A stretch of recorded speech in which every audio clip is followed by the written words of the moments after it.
Hello दोस्तों, आप सभी का फिर से स्वागत है हमारे स्टडी यूट्यूब चैनल किशोर कोचिंग क्लासेस में। इस वीडियो में हम 10वीं कक्षा के संस्कृत विषय के प्रथम पाठ मंगलम के वस्तुनिष्ठ प्रश्नों और लघुत्तरीय प्रश्नों को देखेंगे, जो आपके बोर्ड परीक्षा में पूछे जाते हैं। आजकल बोर्ड परीक्षा में संस्कृत के जो सवाल होते हैं वह हिंदी में ही पूछे जाते हैं, इसलिए आप सबों को आसानी हो ऑब्जेक्टिव प्रश्नों को याद करने में, इसलिए हमने यहाँ आपके लिए बनाकर लाया है। सबसे पहले ये बता दूं कि मैं पिछले 2 वीडियो में आप लोगों को इस पाठ के मंगलम पाठ के व्याख्या को पढ़ चुके हैं। इसमें थोड़े समय में सभी श्लोकों के अर्थ को देख लेंगे और आप इसे अपने नोटबुक में भी नोट कर लेंगे और इसे याद नहीं करेंगे, रट्टा नहीं मारेंगे, इसे सिर्फ 1 से 2 बार क्या करेंगे, रीडिंग देंगे, ताकि यह जो है बिल्कुल आपके समझ में आ जाए। वैसे मैंने इसे इसके पहले काफ़ी अच्छे से समझा चुके हैं, लेकिन फिर भी आप सभी के लिए लिख कर लाया हूँ ताकि आप लोगों को सहूलियत हो, आसानी हो। चलिए देखते हैं। जो पहला मंत्र था, हिरण्मयेन पात्रेण सत्यस्य अपीतम मुखम तत्वम पुषन्न पावृनु सत्य धर्माय दृष्टये, जो ईशावास्य से लिया गया था, उसके बारे में इसके भावार्थ को देखते हैं। लिखा, प्रस्तुत श्लोक ईशावास्य उपनिषद से संकलित तथा मंगलम पाठ से लिया गया है। इस श्लोक में सत्य के विषय में चर्चा की गई थी। पिछले वीडियो में मैंने बताया होगा कि इसमें जो है सत्य के बारे में बताया गया है। क्या बताया गया है कि विद्वानों का कहना है कि सत्य का मुख सोने जैसे पात्र से ढका हुआ है, इसलिए विद्वान उस सत्य धर्म की प्राप्ति के लिए मोह माया अर्थात बाहरी दिखावा का जो बाहरी प्रपंच है उसका त्याग कर दे, अन्यथा सत्य से साक्षात्कार अर्थात परिचय नहीं हो पाएगा, अर्थात उस ईश्वर से परिचय नहीं हो पाएगा, इसलिए हमें मोह माया का त्याग कर देना चाहिए। आगे देखते हैं।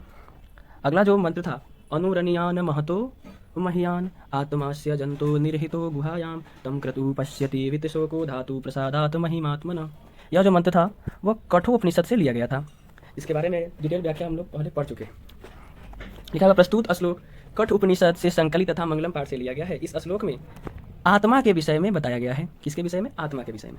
विद्वानों का क्या कहना है? इनका कहना है कि प्राणी अर्थात जीव के हृदय रूपी गुफा में सूक्ष्म से भी सूक्ष्म तथा महान से भी महान आत्मा स्थित है या विराजमान है। जब जीव शोक से मुक्त होकर अर्थात बाहरी दुख सुख से मुक्त होकर आत्मा से साक्षात्कार करता है तो उसकी आत्मा परम पिता परमात्मा में मिल जाती है, अर्थात वह ईश्वर से अर्थात सत्य से या सत्य को जान पाता है, सत्य से साक्षात्कार हो पाता है। आगे देखते हैं, ज़्यादा समय नहीं लेंगे क्योंकि ये सब हम पहले पढ़ चुके हैं, बस उसका लिखित रूप है। आगे है, अगला श्लोक था, सत्यमेव जयते नानृतम सत्येन पंथा विदतो देवयान ये न आक्रमन्ति ऋष्य याप्त कामा यत्र तत् सत्यस्य परम निधानम। यह जो मंत्र था वह मुंडक उपनिषद से लिया गया था और इसमें किसके विषय के बारे में चर्चा है? सत्य के महत्व पर, अर्थात सत्य आवश्यक क्यों है। लिखा है, ज्ञानी जनों का कहना है कि सत्य की ही जीत होती है, असत्य की नहीं, अर्थात हमेशा सत्य ही जीतता है, असत्य कभी नहीं। सत्य से ही ईश्वर तक पहुंचने का मार्ग विस्तृत होता है। ऋषिगण भी सत्य मार्ग का अनुसरण करके परमात्मा को प्राप्त करते हैं, अर्थात सत्य से ही ईश्वर को प्राप्त किया जा सकता है, इसलिए सत्य मार्ग क्या है? हमारे लिए आवश्यक है। अगला देखते हैं। अगला है, यथा नद्यः स्यन्दमानः समुद्रे अस्तम गच्छन्ति नाम रूपे विहाय तथा विद्वान नाम रूपाद विमुक्त परात परम पुरुषम उपैति दिव्यम। यह जो मंत्र था वह जो है मुंडक उपनिषद से लिया गया था और इसमें जीव और आत्मा के बीच अर्थात जीव और आत्मा के बीच अर्थात ईश्वर के बीच के संबंध को बतलाया गया है। क्या कहना है कि जिस प्रकार बहती हुई नदियाँ अपने नाम एवं रूप को छोड़ करके समुद्र में मिल जाती हैं, उसी प्रकार विद्वान भी परमपिता ईश्वर या परमेश्वर में के प्रकाश में मिलकर अपने नाम रूप से क्या हो जाते हैं? मुक्त हो जाते हैं, अर्थात इस सांसारिक कष्ट पीड़ा से मुक्त हो जाते हैं ईश्वर में मिलने के बाद। अगला है, वेदाहमेतं पुरुषं महानतम आदित्यवर्णम तमसः परातात् तमेव विदित्वाति मृत्युम एति न अन्य पंथा विद्यते अयनाय। यह जो मंत्र था वह श्वेताश्वतर उपनिषद से लिया गया था और इसमें वेद स्वरूप परमपिता परमेश्वर के विषय में कहा गया था। तो वेद स्वरूप परमपिता अर्थात वेदों में निहित ज्ञान के बारे में कि कैसे वेदों के माध्यम से ईश्वर को प्राप्त किया जा सकता है। लिखा है, वेद सूर्य के समान प्रकाश फैलाता है, अर्थात सूर्य जो है हमारे अंधकार को दूर करता है।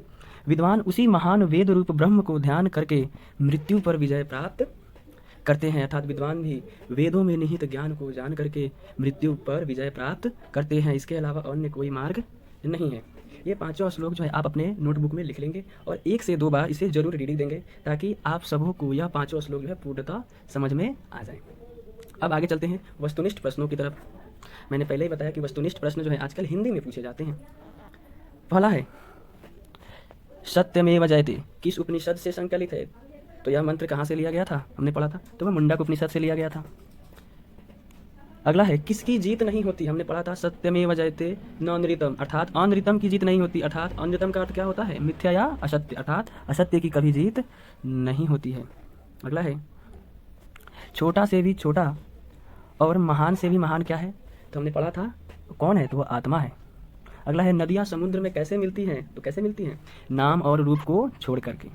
अगला है सत्य का मुख किससे ढका हुआ है, ये पहला श्लोक ही है ईशावास्य में, क्या है, हिरण्मय पात्र से, हिरण्मय न पात्र, अर्थात हिरण्मय पात्र से ही सत्य का मुख ढका हुआ है।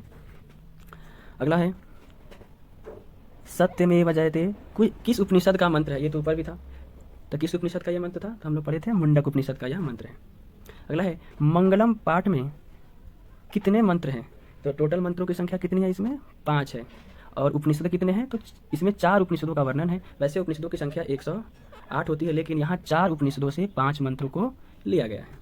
अगला है हिरण्मयेन पात्रेण दृष्टय, यह मंत्र किस उपनिषद से उद्धृत है या लिया गया है, अर्थात ये कहाँ से लिया गया है, तो यह मंत्र कहाँ से लिया गया था, तो ईशावास्य, अर्थात हमारे पाठ के प्रथम श्लोक ही है जो कि ईशावास्य से लिया गया है। अगला है महान से भी महान क्या है, तो आत्मा है, पहले भी पढ़ चुके हैं। अगला है यह संपूर्ण संसार किसके द्वारा अनुशासित है, हमने पाठ परिचय में ही इसके बारे में पढ़ा था कि यह संसार जो है परमात्मा अर्थात ईश्वर के द्वारा अनुशासित या संचालित है। अगला है वेदा हमेतम पुरुषम महानतम, मंत्र किस उपनिषद से लिया गया है, यह हमारे पाठ का आखिरी मंत्र है जो कि श्वेता स्वतर उपनिषद से लिया गया है। अगला यह मंगलम पाठ कहाँ से संकलित है, हमने पहले वीडियो में ही देखा था कि यह पाठ जो है उपनिषदों से संकलित है। और एक और बता दूं कि उपनिषदों की रचना जो है महर्षि व्यास ने की है, जो ऋषि व्यास है उन्होंने ही उपनिषदों की रचना की है। अगला है अनोरणीयान महतो महियान, मंत्र किस उपनिषद से संकलित है, तो यह हमारे पाठ का दूसरा मंत्र है जो कि कठ उपनिषद से लिया गया है।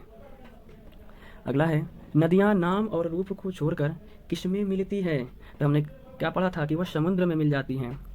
अगला है स्वर्णमय पात्र से किसका मुंह ढका हुआ है, तो स्वर्णमय पात्र अर्थात हिरण्मय पात्र, तो किसका मुंह ढका हुआ है, तो सत्य का। अगला है अनुरणीयान मह, तो अच्छा यहाँ पे खाली स्थान को भरना है, अनुरणीयान महतो महियान, तो क्या होगा यहाँ पे महतो। ठीक है, मंगलम पाठ में कैसे मंत्र संकलित है, यानी किस प्रकार के मंत्र हैं, तो कैसे हैं, तो पद्यात्मक है, पद्य रूप में, श्लोक रूप में है। मंगलम पाठ का प्रथम मंत्र किस उपनिषद से लिया गया है, तो पहला मंत्र किस उपनिषद से था, ईशावास्य। अगला है उपनिषद में किस महिमा का वर्णन किया गया है, यहाँ पे किस नहीं होगा, किसकी होगा, किसकी महिमा का वर्णन किया गया है, तो परम पुरुष अर्थात ईश्वर की। किसकी जय होती है अर्थात जीत होती है, तो सत्य की जीत होती है। अगला है उपनिषदों की संख्या कितनी है, तो ये 108 है। ये आपके पाठ्य पुस्तक में नहीं दी गई है, लेकिन फिर भी हमने यहाँ पे इसको रख दिया ताकि आप लोग इसके बारे में भी जान पाएँ। अगला है बहती नदी कहाँ मिलती है, तो बहती नदी जो है समुद्र में मिलती है। अगला है जंतु के हृदय रूपी गुहा में क्या स्थित है, तो हमारे हृदय रूपी गुफा में क्या है, आत्मा निहित है, क्या है, आत्मा। अगला है देवलोक का मार्ग किससे प्राप्त होता है, तो वह कौन सा मार्ग था, तो वह सत्य मार्ग था। अगला है उपनिषद किसका अंग है, उपनिषद किसका अंग है, तो यह जो है वैदिक वांग्मय का भाग है। वैदिक वांग्मय ने पढ़ा था ना, वैदिक वांग्मय के अंतिम भाग में इसका वर्णन किया गया है। अगला है उपनिषद क्या प्रकट करता है, अर्थात उपनिषदों में क्या दिखाया गया है, तो हमने क्या पढ़ा था, दर्शन शास्त्र के सिद्धांत को यह बताता है।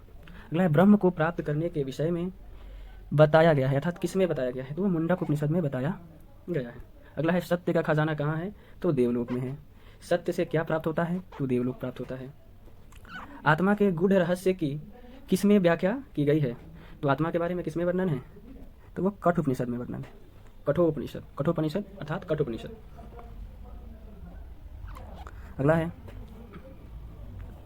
सत्य और असत्य में अंतर किस में बताया गया है, तो किस में बताया गया है, तो हम देखे थे मुंडक उपनिषद में सत्य की जीत होती है और असत्य की नहीं, अर्थात इसके अंतर को बताया गया है किस उपनिषद में है, तो मुंडक उपनिषद में बताया गया है। अगला है मंगलम पाठ के रचनाकार कौन है, इसके बारे में थोड़ा जान लेते हैं। यह पाठ जो है उपनिषदों से लिया गया है और उपनिषदों की रचना जो है महर्षि वेद व्यास ने ही की थी, इसलिए इस पाठ के रचनाकार भी हमारे महर्षि वेद व्यास ही हुए। लिखा है अगला एक ही क्वेश्चन हो गया क्या, नहीं, उपनिषद के रचनाकार कौन है, तो वही बात है महर्षि वेद व्यास है। लिखा है विद्वान शोक रहित होकर किसको देखता है, विद्वान शोक से मुक्त होकर परमात्मा को देखता है। लिखा है साधक किसको पार करते हैं, अर्थात विद्वान किसको पार कर जाते हैं, तो वो मृत्यु को पार कर जाते हैं ज्ञान की प्राप्ति करके। अगला सवाल है सत्य धर्म के लिए किसको हटा ले, सत्य धर्म की प्राप्ति के लिए किसको हटा लेना है, तो हिरण्मय पात्र को हटा लेना है। किसको? हिरण्मय पात्र को अर्थात मोह माया को। अगला है विद्वान अपना नाम रूप छोड़कर किस में मिल जाते हैं, तो वह परमात्मा में मिल जाते हैं। किस में मिलते हैं? तो परमात्मा में मिलते हैं। अगला सवाल है ऋषि लोग देवलोक की प्राप्ति के लिए किस मार्ग को अपनाते हैं, तो हमने पढ़ा था किस मार्ग को? सत्य मार्ग को अपनाते हैं। किस मार्ग को? सत्य मार्ग को अपनाते हैं। लिखा है परम ब्रह्म परमेश्वर की महत्ता का गुणगान किसमें किया गया है, तो उपनिषदों में किया है। हमने पढ़ा था सर्वत्र गीयते, अर्थात ईश्वर की महानता का गुणगान जो है वेदों में उपनिषदों में किया गया है। तो आंसर क्या होगा हमारा? उपनिषद। इस पाठ में टोटल मैंने 40 ऑब्जेक्टिव प्रश्न बनाए थे। आप इसे एक बार जरूर देखेंगे और अपने कॉपी में नोटबुक में इसको नोट कर लेंगे तथा एक बार या 2 बार कम से कम इसको रीडिंग देंगे, रटने की जरूरत नहीं पड़ेगी। अब हम देखते हैं लघुत्तरीय प्रश्नों को, जो कि आपके बोर्ड एग्जाम में 2 नंबर के पूछे जाते हैं। तो चलिए लघुत्तरीय प्रश्नों को देखते हैं। पहला प्रश्न है आत्मा के स्वरूप का वर्णन करें, या आत्मा का स्वरूप कैसा है, वह कहाँ रहती है। बोर्ड परीक्षा में इसे 2 बार पूछा गया है, वो भी अलग अलग रूपों में। बच्चे जो है प्रश्न को देखकर कंफ्यूज हो जाते हैं, लेकिन दोनों प्रश्न जो है एक ही है, दोनों का अर्थ एक ही है। चलिए इसको देखते हैं। लिखा है कठोर उपनिषद में महर्षि वेद व्यास ने आत्मा के स्वरूप का वर्णन किया है, अर्थात बताया है। कठोर उपनिषद में आत्मा के बारे में बताया गया है। उन्होंने कहा है आत्मा क्या है, सूक्ष्म से भी सूक्ष्म तथा महान से भी महान है, जो सभी प्राणियों के हृदय रूपी गुफा में स्थित है। विद्वान शोक रहित होकर आत्मा अर्थात सत्य से साक्षात्कार करके परमात्मा में मिल जाते हैं। ये सब वही बातें हैं जो हमने पिछले वीडियो में पढ़ा है। यदि आपने उसे ध्यान से सुना होगा तो इसे रटने की आवश्यकता नहीं होगी। अगला प्रश्न है विद्वान परमात्मा के पास क्या छोड़ कर जाते हैं, या नदियाँ समुद्र में कैसे मिलती हैं, या नदी और विद्वान में क्या समानता है। बोर्ड परीक्षा में इसे 3 रूपों में पूछा जा चुका है, अलग अलग तरीके से, लेकिन तीनों प्रश्न जो है बिल्कुल एक समान है। आप इसमें भेद नहीं करेंगे। तीनों का आंसर हमने इस प्रकार बनाया है ताकि आप एक ही उत्तर से तीनों प्रश्नों का हल जान जाए। देखते हैं। लिखा है मुंडक उपनिषद में नदी और विद्वान में समानता प्रकट करते हुए कहा गया है कि जिस प्रकार नदियाँ अंतिम समय में अपना नाम एवं रूप को छोड़कर समुद्र में मिलने के बाद अस्तित्वहीन हो जाती है, ठीक उसी प्रकार विद्वान भी अपने नाम एवं रूप को त्याग कर परमात्मा में मिल जाते हैं, अर्थात अहंकार को त्याग कर ब्रह्म को प्राप्त कर लेते हैं, अर्थात ईश्वर को प्राप्त कर लेते हैं। इसको देखिए, इसमें तीनों प्रश्नों के उत्तर जो है आपको दिखाई पड़ेंगे कि विद्वान परमात्मा के पास क्या छोड़कर जाता है, तो नाम एवं रूप। आप देखेंगे तीनों प्रश्नों के उत्तर जो है आपको इसी में मिल जाएंगे, तो आपको आसानी होगी। 3 एक याद कीजिए और तीनों प्रश्न आपको प्राप्त हो गए। लेकिन आप इसको रटेंगे नहीं, इसको सिर्फ 1 से 2 बार रीडिंग देंगे। काफ़ी आसान भाषा में लिखा गया है। अगला है मंगलम पाठ के आधार पर सत्य का स्वरूप बताएं, अर्थात उसका स्वरूप कैसा है। लिखा है विद्वानों ने सत्य के स्वरूप का वर्णन करते हुए कहा है कि सत्य का मुख हिरण्मय पात्र से ढका हुआ है, इसलिए उस सत्य धर्म की प्राप्ति के लिए उस हिरण्मय पात्र अर्थात मोह माया का त्याग कर दें, तभी सत्य की प्राप्ति संभव है। अर्थात सत्य कैसा है, सत्य का मुख किससे ढका हुआ है, हिरण्मय पात्र से ढका हुआ है। उसकी प्राप्ति के लिए हमको क्या करना होगा, उस हिरण्मय पात्र तथा सोने जैसे प्रताप, इसका मतलब क्या है, इस मोह माया में अर्थात सांसारिक मोह माया का त्याग करना होगा, तभी सत्य की प्राप्ति हो सकेगी। अगला प्रश्न है मंगलम पाठ के आधार पर सत्य की महत्ता पर प्रकाश डालें, अर्थात सत्य का क्या महत्व है उसके बारे में बताना है। तो हमने पढ़ा था कि सत्य की जो है हमेशा जीत होती है, असत्य की नहीं। सत्य से ही परमपिता परमेश्वर तक पहुंचने का मार्ग प्रकट होता है। ऋषिगण परमात्मा की प्राप्ति के लिए सत्य मार्ग का अनुसरण करते हैं, अर्थात अगर आपको ईश्वर को प्राप्त करना है तो आपको सत्य का अनुसरण करना ही होगा, अर्थात सत्य मार्ग पर जाना ही होगा, तभी क्या होगा, ईश्वर की प्राप्ति हो सकेगी। इसलिए क्या है, सत्य मार्ग महत्वपूर्ण है। अगला देखते हैं। ठीक है, मंगलम पाठ का 5 वाक्यों में वर्णन करें। ऐसे सिंपल शब्दों में समझे तो इस पाठ का सारांश देना है आपको 5 वाक्यों में। ऐसा लिखना है कि सभी पाठ के लगभग सभी बात आपके 5 वाक्य में ही आ जाएं। देखते हैं। लिखा है मंगलम पाठ में वैदिक वांग्मय के अंतिम भाग में स्थित उपनिषदों से 5 मंत्र लिए गए हैं। पहले पाठ परिचय दे दिए, यह उपनिषदों से लिया गया है और इसमें 5 मंत्र हैं। ये मंत्र 4 उपनिषदों ईशावास्य, कठ, मुंडक तथा श्वेता स्वतर से लिए गए हैं। मंत्रों की संख्या 5 है, लेकिन यहाँ पे 4 उपनिषदों का ही वर्णन है, क्योंकि मुंडक से 2 मंत्र लिए गए हैं। अगला है जिसमें जीवन दर्शन के सिद्धांतों को बताया गया है। इन मंत्रों में सत्य के स्वरूप, आत्मा के रहस्य, सत्यमेव जयते, विद्वान पुरुष का परमात्मा में मिलने तथा परम ब्रह्म को जानकर मृत्यु पर विजय प्राप्त करने के विषय में वर्णन किया गया है। इसे पढ़ने से परम सत्ता के प्रति आस्था उत्पन्न होती है। परम सत्ता का अर्थ है अर्थात ईश्वर के प्रति हमारा झुकाव बढ़ता है इस पाठ को पढ़ने से, क्योंकि यह पाठ क्या है, मंगलम, इसमें ईश्वर को ही याद किया गया है। अगला है, महान लोग अर्थात ज्ञानी लोग संसार रूपी सागर को कैसे पार करते हैं, या विद्वान मृत्यु को कैसे पराजित करते हैं। हमने पढ़ा था, इसका आखिरी श्लोक में इसका आंसर दिया गया है। क्या है कि श्वेताश्वतर उपनिषद में ज्ञानी लोग और अज्ञानी लोगों में क्या बताया गया है, अंतर स्पष्ट करते हुए महर्षि वेद व्यास ने कहा है कि ज्ञानी जन वेदों में स्थित परम ब्रह्म के रहस्य को अर्थात परम ब्रह्म के ज्ञान को जानकर मृत्यु पर विजय प्राप्त करके संसार रूपी सागर से क्या हो जाते हैं, मुक्त हो जाते हैं, अर्थात सांसारिक कष्टों से, सुखों दुख से क्या हो जाते हैं, मुक्त हो जाते हैं उस परम ब्रह्म को जानकर। अगला है, उपनिषदों को या उपनिषद को आध्यात्मिक ग्रंथ क्यों कहा गया। आध्यात्मिक ग्रंथ क्या होता है, देखिए लिखा है, उपनिषद एक आध्यात्मिक ग्रंथ है क्योंकि यह आत्मा और परमात्मा के संबंध में विस्तृत व्याख्या करता है, अर्थात ईश्वर से संबंधित, आत्मा से संबंधित ज्ञानों का वर्णन इसमें किया गया है, इसलिए क्या है, आध्यात्मिक ग्रंथ है। अध्यात्म अर्थात ईश्वर, परमात्मा, मोह माया से मुक्ति का मार्ग। परमात्मा संपूर्ण संसार में शांति स्थापित करते हैं। सभी तपस्वियों का परम लक्ष्य क्या होता है, परमात्मा को प्राप्त करना ही है। ये सब का वर्णन किसमें होता है, आध्यात्मिक ग्रंथों में, जैसे उपनिषद हो गए, वेद हो गए, गीता हो गए, सब क्या है, आध्यात्मिक ग्रंथ ही हैं, जिसमें ईश्वर के बारे में वर्णन किया गया है। तो उपनिषद भी क्या है, एक आध्यात्मिक ग्रंथ है, क्योंकि इसमें भी क्या है, ईश्वर और आत्मा के बारे में वर्णन किया गया है। अगला है, उपनिषद का क्या स्वरूप है, पठित पाठ के आधार पर स्पष्ट करें। लिखा है, उपनिषद वैदिक वांग्मय का अंतिम भाग है। इसमें दर्शन शास्त्र के सिद्धांतों का प्रतिपादन किया गया है। हमने पहले वीडियो में बताया था दर्शन शास्त्र के बारे में, अगर भूल गए हैं तो उस वीडियो को पुनः देखें। लिखा है, उपनिषदों में सर्वत्र परम पुरुष परमात्मा की महिमा का गुणगान किया गया है। परमात्मा के द्वारा ही यह संसार क्या है, व्याप्त और अनुशासित है। उपनिषद शब्द उप तथा निषद दो शब्दों के योग से बना है। उपनिषद का अभिप्राय गुरु के समीप बैठकर अविद्यानाशक पाप विमुक्ति अर्थात पाप से मुक्ति पाने के लिए तथा ब्रह्म ज्ञान, ईश्वर से संबंधित ज्ञान जो सद्ज्ञान मतलब अच्छा ज्ञान सुना गया, उसे ही क्या कहते हैं, उपनिषद कहते हैं। आप लोग जो है इस आखिरी वाले पैराग्राफ को जो है पहले लिखेंगे और इस वाले पैराग्राफ को बाद में, ताकि ये एकदम फिट बैठे, क्योंकि पहले उपनिषद की परिभाषा हो जाएगी, फिर उसके बाद उसमें वर्णित ज्ञान। ठीक है, ये लिखने में थोड़ी मिस्टेक हो गई है, तो आप लोग इसे सुधार लेंगे। तो इस प्रथम पाठ के सभी वस्तुनिष्ठ और लघुत्तरीय प्रश्न हमने करा दिए। आप सभी इसे अपनी कॉपी में लिखकर 1 से 2 बार जरूर रीडिंग देंगे, ताकि आप लोगों का प्रथम पाठ पूर्णतः समाप्त हो जाए। अब हम मिलेंगे अगले वीडियो में अगले पाठ के साथ। तब तक के लिए धन्यवाद। जय हिंद।